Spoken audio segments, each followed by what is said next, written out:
Hello and welcome to this video presentation by ePut Children's Speech and Language Therapy Service.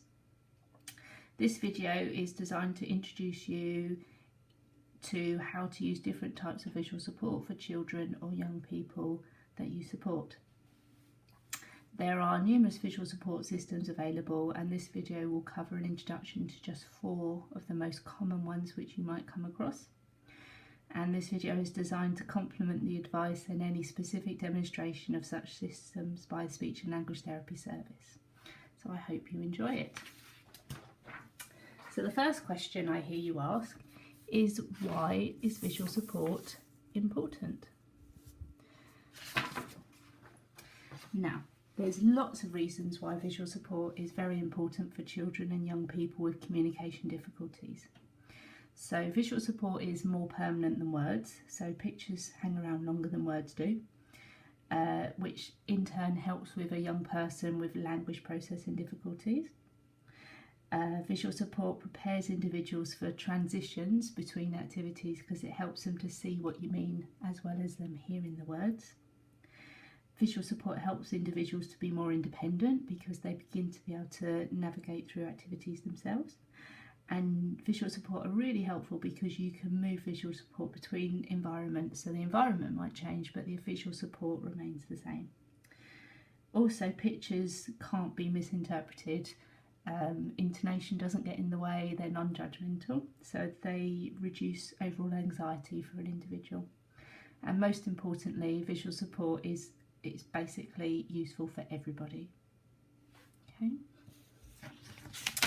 So what we need to consider before we introduce visual support for a person is how we represent activities visually. Okay, so in some cases a young person might need a real object to represent, for example, they're going to brush their teeth. Other young people might be able to cope with a photograph of the activity that they're going to be doing, again, brushing their teeth. And other young people, as their symbolic understanding increases, would be able to cope with a symbol to represent the activity. So brushing teeth again. So we need to work out, and your speech and language therapist will help you with this, what level of understanding as far as visual representation of activities and actions your young person is at. Are they at an objective reference level, a real object, a photographic level, or a symbolic level? Once we know what level they're at, then we can start to introduce visual support using the right level of symbolic representation. The other thing that you would also need to consider is how you're going to attach either your objects or your symbols or your photos to a visual support template. So for the purposes of this video, I'm going to be using velcro, which is really attractive because it makes a lovely noise, a ripping noise when you remove items from velcro. But you might want to consider other things if your young person is going to find that distracting or highly motivating. So for example, you can buy magnetic paper, printer paper that you can print on from most stationers these days, which allow you to print symbols directly onto paper that then would stick onto a magnetic board, for example. Then you don't get that nice ripping noise from velcro. Or alternatively, a really nice option is to use just a simple whiteboard that you can buy in any pound shop that you can just draw a visual timetable on. So please excuse my drawing, but in this case all I've done is we're going to do a book, then we're going to have a drink, then we're going home. It's really quick and simple. It's as quick as you can draw a picture essentially, and the advantage of this is as you finish an activity you can just draw a cross through it to represent the activity's finished, or alternatively you can just rub out the activity so that young person knows that's finished and you're moving on to the next activity. So these are really useful as a visual support mechanism for when you're out and about, say you're out shopping, and you're only limited by your own drawing ability really. So over to the first visual support system that I'm going to go through for you today. It is use of first and then boards. Okay, so these are simple visual support systems that help an adult to show a child or a young person what's going to happen next. So it allows the child to begin to understand that a motivating activity or reward will follow immediately after a non-motivating activity. So it's very important that the then activity is motivating for the child, but the adult controls when the child moves from the first activity to then activity. So there are lots of templates that you can get to represent this. So this one here, see, and in this case you've got now and next, but it could be first and then. Some people just use different vocabulary. So now we're going to work, next we're going to talk, because that young person in particular likes talking. Okay, or slightly more complex, you can have an activity. So you've got first we're going to do this activity, then we're going to do a second activity, and then we're going to do a third activity. So that's first and then boards. The next area that we're going to look at is a simple visual timetable. Okay, so these are more complex than first and then boards, as they tend to contain more information about each activity planned for the child or the young person. A visual timetable can be presented either vertically, from the top to the bottom, or horizontally, left to right, depending on your own and your child's preference. And a visual timetable can be specifically for one individual, or it can be for a whole group of children or a whole class. So what I'm going to do now is I'm going to just put a visual timetable in front of you. So the first activity, I'm going to do a horizontal one for the purposes of the camera. So the first activity we're going to do in the morning is we're going to do soft play. And then when that one's finished, we're going to go and wash our hands, because then we're going to have a snack. And then at the end of that, we get to go home. So this visual timetable represents 4 different activities that are going to happen over the course of the morning for a young person or a group of people. It's really important that you actively draw the young person or the group of children's attention to the visual timetable, because otherwise they won't learn that it's useful to them. So at the start of the morning you would explain that you were going to soft play. You might even take this symbol with you to the soft play room to represent that you transition there. And when that activity is finished, it gets removed from the timetable, and then you would draw the child's attention to, oh, next we're going to wash our hands, and then we're going to have a snack, and then we're going to go home. So that that young person is knowing what's going to happen throughout their morning. So what you do need to be aware of is the placement of this visual timetable depending on the young person or the group of children that you're working with, because you want to gain maximum attention to the visual timetable to make it useful, but you also don't want to make it so that that's distracting in itself. So for example, a young person that finds paper quite motivating, or velcro, may well find that if they have their visual timetable mounted on the desk in front of them, it just becomes a distraction and its use is lost. Okay, so in that case you may want to mount it out of arm's reach, but still within visual attention area, so that you can draw a visual attention to, but you're not distracting the young person by putting something within their reach. If the visual timetable is for a group of children, that's fine, then place it on the wall, or place it at the front of the class, on the fridge, for example, somewhere that you can draw the group of children or the young person's attention to, but just be mindful as to how high up it is, and also whether there's any kind of visual distractions in the area. So if it's on a busy bit of wall that's got lots of pictures or crazy wallpaper, then you may well lose the visual attention to the visual timetable to the other areas that are distracting. The other useful thing to bear in mind is that much as we try and plan our days for our young people, there are always times where something will change unexpectedly. And we can start to prepare our young people for that with visual timetables. So we can start to use a surprise symbol that represents, oh, something different is going to happen, something unplanned.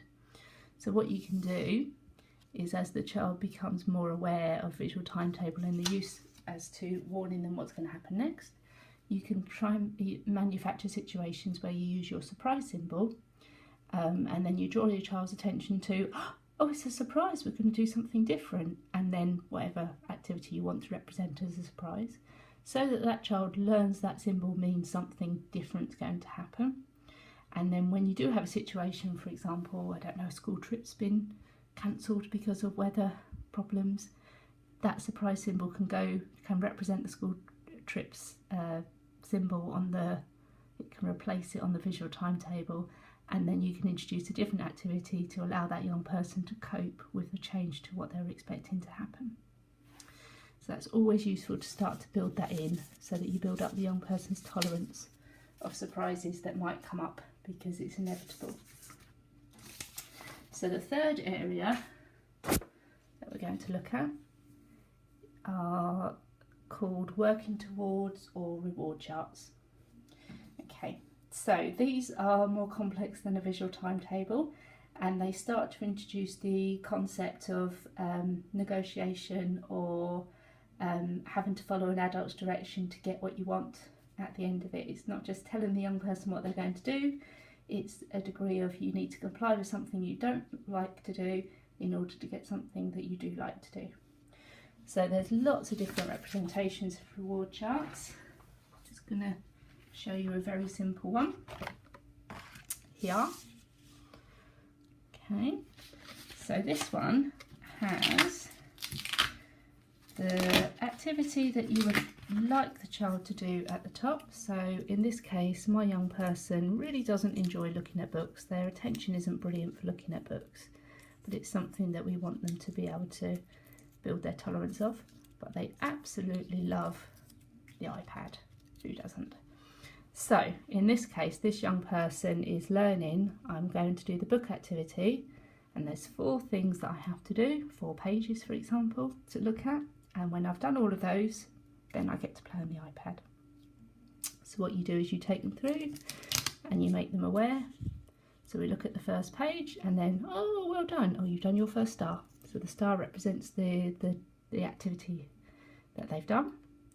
Then you look at the second page, oh, congratulations, you've got 2 stars, 2 more to go, and then you get your iPad. And likewise 3 and 4. And then the reward is given, and then you can manufacture what the stars represent. It might be a period of time, it might be a number of pages, it might be a number of steps within an activity, so that that child gradually builds up their tolerance of less motivating activity, but they know there's a reward at the end. Okay, which brings us to the final visual support system, which is individualized visual schedules. So these build on the work of a reward chart or a working towards chart, and it again is more complex, and it's a way of helping a child or a young person to be more independent in their learning, and also to be more tolerant of following an adult's agenda within activities, because as we go through school or towards school, there's more that we have to do that we don't really want to do.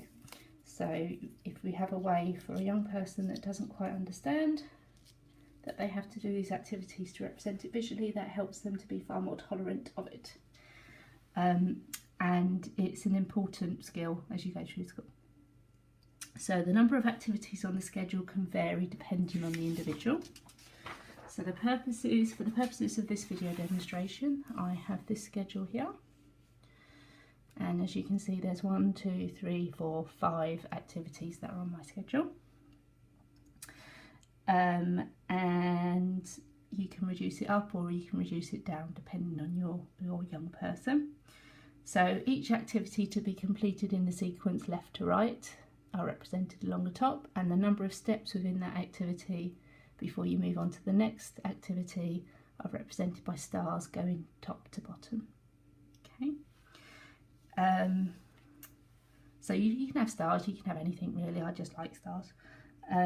You only move on to the next activity once you've completed all the stars for the activity in front. So as you complete an activity, you would help that young person to move a star into, happens to be a Stanley silver box for me, but into a finished box to represent that part of that step within that activity has been completed. And you would keep doing that until all of these have gone into the box, and then you would draw attention to the next activity. So if I just quickly run through the activities that are on my schedule. Okay, so the first one that we have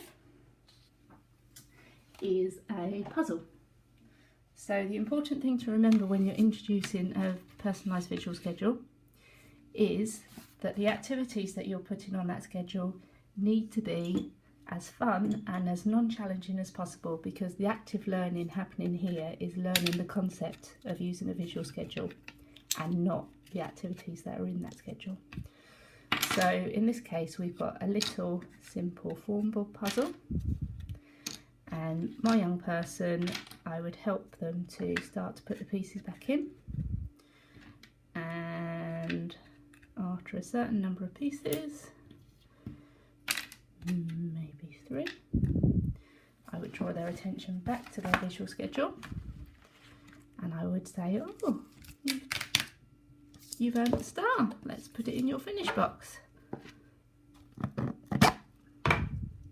And with my help we would place that in the finish box, and then we go, oh, let's do some more, and then we do a few more parts of our puzzle. This is where my puzzle skills are not very good, and again I've controlled when we're going to put the next star in, and we would put that in together, and then we would allow them to carry on with the puzzle with some help from us. And once completed, yay, we've finished our puzzle. And then we would take the last star, put it in the box, and then we would remove the puzzle from the top of the schedule to signal that that activity has now finished. And then we would go on to the next activity. So as I was saying, the activities on when you're learning to use an individualized visual schedule need to be fun and particularly not challenging. So they can be anything really. So for example, the Dinosaur Activity is just a photocopy of some dinosaur stickers, and I have the corresponding stickers here, and the idea is that the child with some support is just learning to match one-on-one. Really simple, really quick, and then you control how many of those stickers they would have to put on before they took the stars off their schedule. And again, the stars would come off as they completed the activity into the finish box. There we go. So the next activity on the schedule is Lego. So again, for a Lego activity, in this case I've just made a laminated sheet which has on it some really nice, you can get it now in lots of shops, sticky Lego backing tape.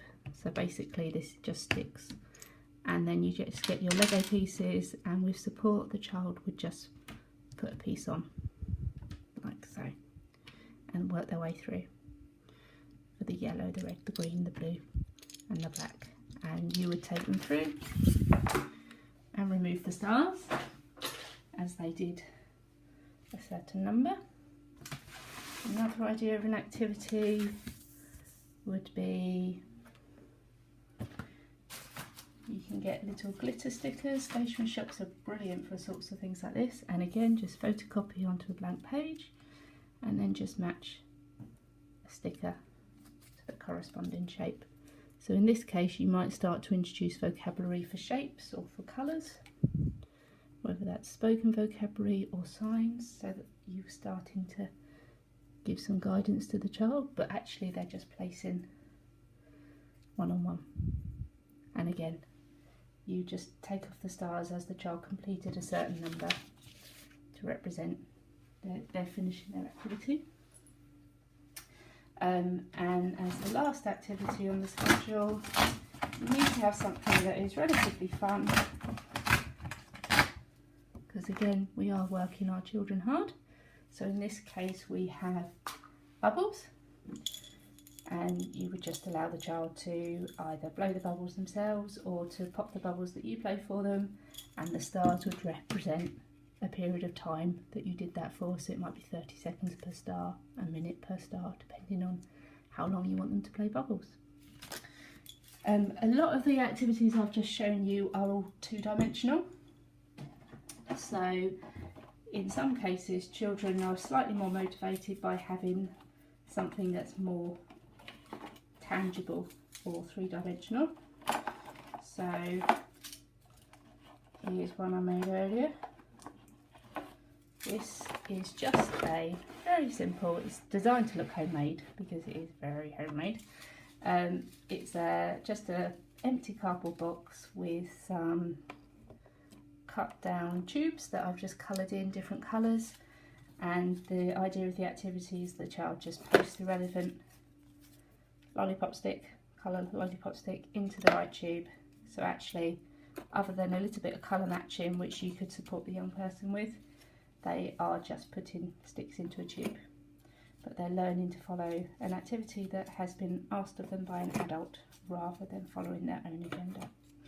So the sort of activities that you can introduce using a personalised visual schedule are only limited really by your imagination.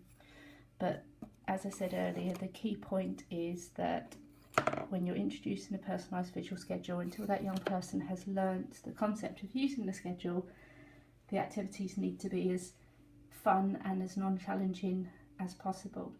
Once the child is aware of using a schedule, that's when you can introduce activities that are more challenging for that young person, because they're no longer learning the idea of using a schedule, then they're learning what's in the activity. So I hope that's clear for you. So that's the 4 areas of visual support that are being covered in this video. We try and provide resources in the speech and language therapy service, so you are all welcome to visit our website, which is listed on the screen in front of you. There's a number of free printable visual support templates that are available from our website, and we update them as often as we can. Alternatively, the second website address, which is the orange one, is a folder of printable support resources that you can log into, that again are free for you to print off and use at your leisure.